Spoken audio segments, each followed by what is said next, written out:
cannolo filled with white chocolate cream and lemon. This is a delicious, very tempting dish, and it's easy to prepare. The accent is on the contrast of flavors, the sweetness of the chocolate, the creaminess of the chocolate, and the zestiness of the lemon. I prepare the dough with simple ingredients: butter, eggs, sugar, flour, and cocoa. It turns out particularly crisp. I can even prepare this crust ahead of time and bake it when I need it.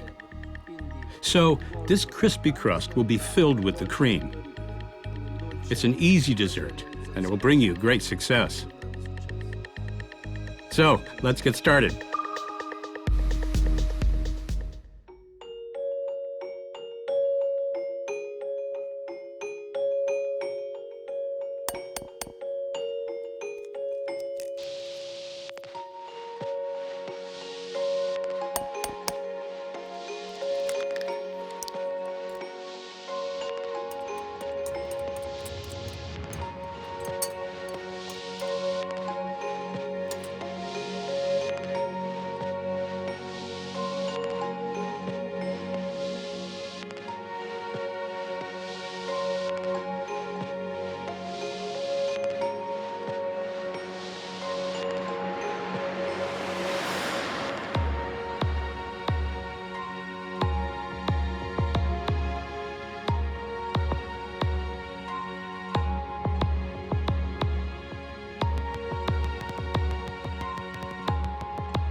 We'll melt the butter over a flame in a double boiler or a microwave oven, being careful not to burn it.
We'll wrap the wafer around the cannolo mold as soon as it comes out of the oven. We have to be careful of the temperature because the wafers are malleable only when they're hot.